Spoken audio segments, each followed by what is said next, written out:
Good morning student, कशा आहात तुम्ही? तर आज आपण मराठीमध्ये करणार आहोत कथालेखन.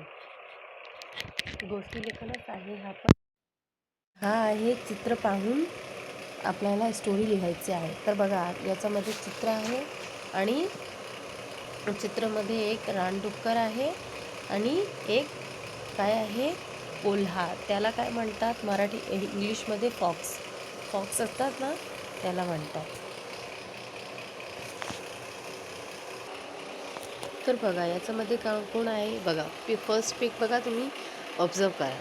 फर्स्ट पिक कसा आहे, फॉक्स आहे, म्हणजे त्याला कोल्हा म्हणतात मराठीमध्ये. आणि लांडोरमध्ये डुक्कर पीक असतात ना, तो. तर जंगली पीक असतात ना, जंगलामध्ये दोन राहतात. मतलब जंगल में जो पीक रहते हैं ना, देखो इस पीक के आगे कैसे दो दांत टाइप दिख रहे हैं ना आप लोगों को, तो ऐसे मतलब ना डेंजर दिखते हैं वो लोग, मतलब जंगली पीक बोला जाता है उनको. देखो फर्स्ट पिक में कैसे दिख रहा है कि वो राउंड मार रहा है, वो फॉक्स उससे देखता है, वहाँ पे एक ऊंचा सा पत्थर है ना. उस टाइप से कुछ तो हमें समझ में आ रहा है. तो क्या है स्टोरी, एक सदा सिद्ध रानडुक्कर, इस स्टोरी को हेडिंग दिया है. देखेंगे हेडिंग प्रॉपर है कि नहीं. एक होता कोल्हा, तो एकदा रानात फिरत होता. एक कोल्हा था जो जंगल में घूम रहा था. फिरता फिरता त्याला एक रानडुक्कर दिसले. घूमते घूमते उसे कौन दिखा, एक रानडुक्कर दिखा. ते रानडुक्कर एका खडकाजवळ उभे होते आणि आपले सुडे खडकावर घासत होते. वो क्या देखा उसने कि एक जो ये जो दिख रहा है ना, ईंटे जैसा पहाड़ टाइप छोटा सा आगे में, उसमें वो अपनी जो दांत है उसे घस रहा था, ऐसा देखा उसने. कोल्हानी रानडुकराला विचारले, अरे तू सूंडे का घासत आहेस. तो उस फॉक्स ने उससे पूछा कि तुम ऐसे सूंड क्यों घस रहे हो. तर रानडुक्कर उतरले, मी सूंड्यांना धार काढ़त आहे. मैं सूंड को जो है धार कर रहा हूँ. मतलब बोलते ना, चाकू के धार हमारे चले जाते तो हम क्या करते, धार करवाते हैं ना उसको. त्यावर कोल्हानी विचारले, आता तर कुठे युद्ध नाही, मग धार का काढ़तोस. तो उसने फॉक्स ने पूछा, अभी तो किधर युद्ध करने जाना नहीं है, फिर तुम क्यों ऐसे धार कर रहे हो. तेव्हा रानडुक्कर म्हणाला, आता युद्ध नाही, हे खरे आहे. अब तो उसने कहा, हाँ सही बात है, अब तो कोई युद्ध नहीं है, सही बात है, पण अचानक युद्ध शुरू झाले तर. मगर अगर अचानक युद्ध शुरू हो गया तो क्या करोगे, तब थोड़ी धार करने बैठोगे, इसलिए पहले से तैयार रहना चाहिए. त्यावेळी धार काढल्यास वेळ मिळणार नाही आणि स्वतःचे रक्षण करने कठिन होईल. उस टाइम पे जब अचानक युद्ध आ जाएगा तो धार करने का टाइम नहीं मिलेगा, और क्या हो जाएगा, हम खुद की स्वतःचा यानी खुद का सुरक्षा नहीं करना कठिन हो जाएगा. म्हणून मी आता सदैव तयारीत राहणार. इसके लिए मैं हमेशा तयारी में रहता हूँ, म्हणजे मी कधीही माझे रक्षण करू शकेन. मतलब इससे क्या होता है कि मैं कभी भी अपना रक्षण कर सकूँगा. देखो इससे हमें शिक्षा क्या मिलती है कि कभी भी हमें किसी भी चीज़ के लिए, जैसे मेरा पेपर 6 महीने बाद है और मैं सोचूं अरे 6 महीना है, 6 महीना, ऐसे करते करते 5 महीने निकल जाए, फिर बोलेंगे अरे नेक्स्ट मंथ एग्ज़ाम है, फिर मैं फटाफट पढ़ने लग जाऊँ, तो ऐसा नहीं होता. कभी भी हमें किसी भी चीज़ की तैयारी पहले से करती रहनी चाहिए. पता है हमें कि ये चीज़ कभी भी आ जाएगी, तो उसकी तैयारी हमें करते रहना चाहिए. इसके हिसाब से ये शिक्षा हमें मिलती है कि हमें अचानक से कुछ होने वाला है तब तैयारी के लिए ना जुट के पहले से ही हमें तैयारियां करते रहना चाहिए, कि हमें अचानक से अगर हमारे सामने आए तो हम उसके लिए प्रिपेयर हो. इस कहानी का मतलब सार यही है. तो वो एक तरह से शिक्षा दे रहा है कि कभी भी अगर ठीक है अभी युद्ध नहीं, लेकिन कभी अचानक हो गया तो क्या हम धार करने बैठेंगे, नहीं ना. तो हमें हमेशा तैयार रहना चाहिए. इसके लिए वो हमेशा अपनी तैयारी में रहता है, प्रिपेयर रहता है. इसके लिए सदा सिद्ध रानडुक्कर, मतलब वो सदा हमेशा हर चीज़ के लिए तैयार रहता है, इसलिए इसका सदा सिद्ध रानडुक्कर. मेन कौन है इसमें, हीरो का रोल तो वही हो गया जो हमेशा तैयार रहता है ना. तो उसे कहा गया है. इसके लिए ये कहानी है सदा सिद्ध रानडुक्कर की. अब नेक्स्ट एक कहानी देख लेते हैं हम. एक है, अब दूसरी है. देखो इसमें दिख रहा है हमें कि दो मुर्गियां हैं, यानी कोमड़ी है दो, जिसे मराठी में कोमड़ी कहते हैं. फिर दोनों जो लड़ रही हैं, दृश्य क्या दिख रहा है हमें, लड़ रही है.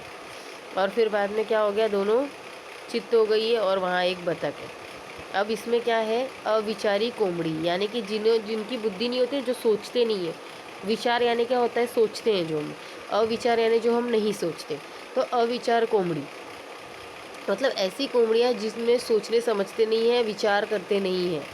एक कोंबडी उडी उकिरड्यावर अन्न शोधत होता, यानी कि एक जो कोंबडी था वो क्या कर रहा था, वो लोग दाना चुगते हैं ना, तो अन्न ढूंढ रहा था।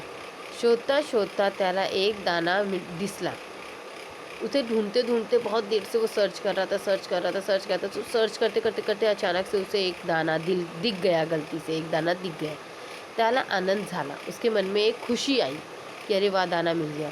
तो दाना घेण्यासाठी पुढे सरसावला, तेवढ्यात दूसरा कोंबडी धावत आला। वो कितने देर से दाना ढूंढ रहा था और जैसे ही उसने देखा दाना वो खुश हो गया। जैसे ही वो लेने गया तो दूसरी कोंबडी फटाक से आकर के वहाँ पे आ गई। त्याने पाहिलेल्या टकलेले आणि स्वतःच दाना घेण्यात धावला। उसने क्या किया, वो दाना देख करके खुद ही खाने के लिए फटाक से भागा। मग पहिल्या दुसऱ्यावर हल्ला केला।